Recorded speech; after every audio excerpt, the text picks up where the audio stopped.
Pada materi ini tentang ekonomi manajerial lanjutan tentang pembuatan keputusan dan teori perusahaan. Dan di sini kita akan bisa menyimak tentang tujuan daripada pembelajaran ekonomi manajerial. Yang pertama adalah tentang mengerti tentang pembuatan keputusan dan tahapan pembuatan keputusan. Kemudian kita mampu memahami pengertian dari perusahaan dan tujuan perusahaan. Ketiga adalah mengerti keuntungan dan kerugian keberadaan perusahaan. Keempat adalah memahami pengertian nilai perusahaan dan laba, fungsi laba, dan perhitungan laba. Fokus yang utama daripada ekonomi manajerial ini adalah tentang perilaku perusahaan. Kenapa? Karena pemahaman terhadap perilaku perusahaan ini sangat diperlukan untuk dapat memahami perilaku manajemen. Tetapi perlu diingat bahwa perusahaan merupakan sebuah organisasi dan organisasi tidak berperilaku sendiri. Artinya memiliki tim dan seorang manajer yang mengelola perusahaan. Untuk bisa memahami perilaku perusahaan dengan baik, bab ini kita akan bahas tentang teori perusahaan. Inti daripada teori perusahaan adalah terkait dengan hakikat, keberadaan perusahaan, tujuan perusahaan didirikan, dan nilai perusahaan itu sendiri.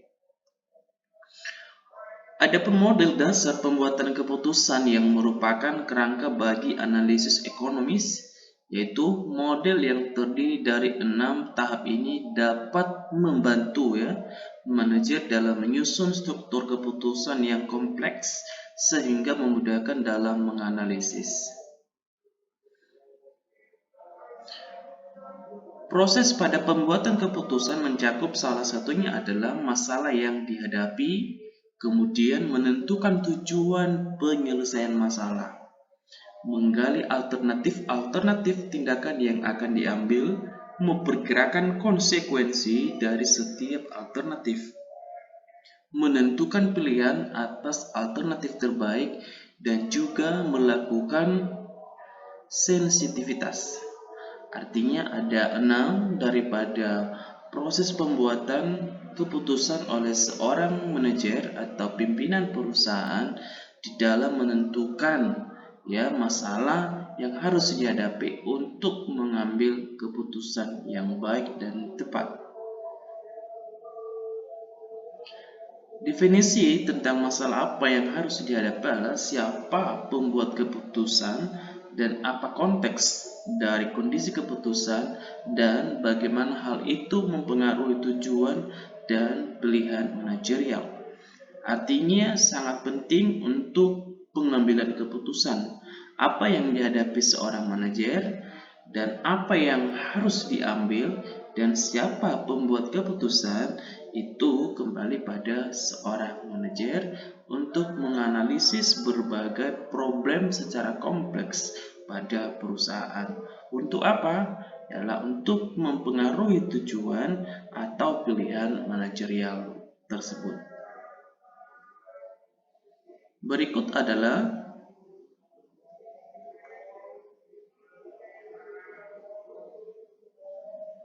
di sini kita akan membahas selanjutnya, yaitu tentang menggali alternatif. Hal yang perlu dicatat adalah bahwa keputusan manajerial bukan merupakan keputusan sekali dan selesai, tetapi biasanya merupakan keputusan yang saling berkaitan dengan alternatif lain yang ada. Artinya semua proses pengambilan keputusan itu berdasarkan beberapa alternatif, bukan hanya satu, cenderung pada satu variabel masalah, sehingga proses pengambilan keputusan ini juga akan melihat semuanya variabel-variabel yang terikat pada pengambilan keputusan oleh seorang manajerial.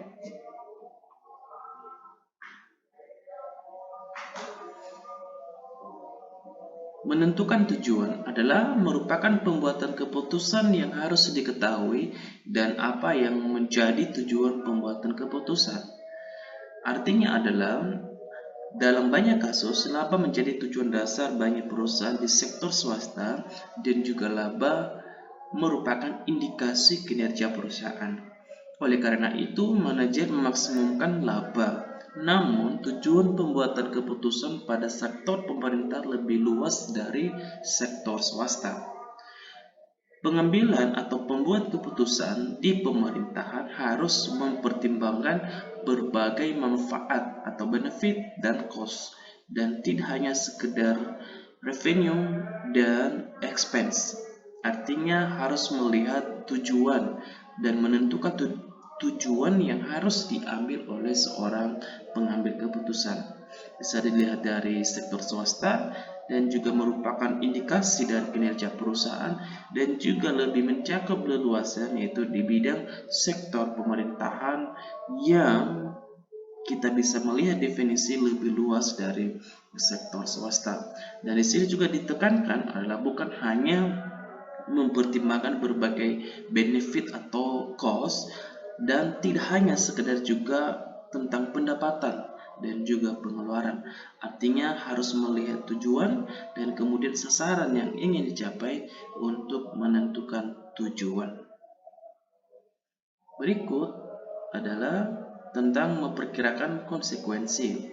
Dalam situasi yang lebih kompleks, pembuat keputusan mungkin membutuhkan suatu model untuk membantu dan mentranslasikan alternatif pilihan ke dalam hasil.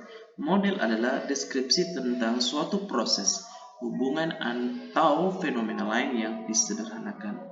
Artinya adalah akan seorang pengambil keputusan akan memperkirakan sebuah konsekuensi ketika mengambil keputusan pada situasi yang lebih kompleks. Artinya harus melihat jangka pendek dan juga jangka panjang, sehingga dengan nantinya adanya konsekuensi itu dapat diminimalisir supaya apa yang ingin dicapai untuk pada perusahaan oleh seorang manajemen atau seorang manajer dalam mengambil keputusan dapat memiliki alternatif atau pilihan-pilihan dalam menentukan hasil. Berikut adalah tentang membuat pilihan. Dalam banyak kasus pembuatan keputusan, tujuan dan harus dapat dikuantifikasi, ya. Dengan cara ini, sebuah perusahaan dapat menghitung laba berdasar tingkat harga dan produksi yang direncanakan. Artinya tentu adalah setiap perusahaan akan memperkirakan dan atau mempertimbangkan tentang tingkat dasar harga produk yang direncanakan, dan juga akan menghitung ya tentang laba daripada perusahaan itu sendiri.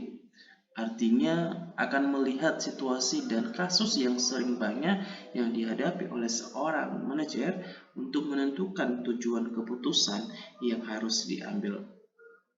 Demikian juga pada pihak pemerintah dapat menghitung manfaat atau neto, manfaat dikurangi biaya ya setelah mengurangi segala biaya-biaya yang terjadi pada proses pembuatan produk dari suatu program kebijakan. Atau dengan kata lain, pembuat keputusan dapat menentukan alternatif tindakan dengan menggunakan enumerasi, yaitu menguji sejumlah alternatif dan memilih salah satu yang paling sesuai dengan tujuan. Artinya, pasti ketika seorang manajemen atau manajerial akan dihadapkan pada alternatif-alternatif yang sangat berhubungan.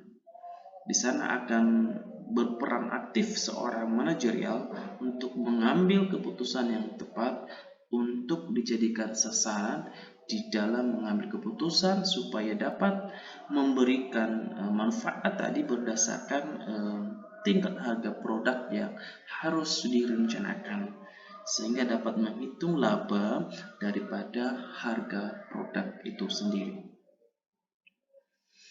Terakhir adalah melakukan analisis sensitivitas. Sangat penting untuk mengetahui dalam menjelaskan mengapa keputusan tertentu yang diambil, mengingat keputusan akan tergantung pada tujuan yang ditetapkan.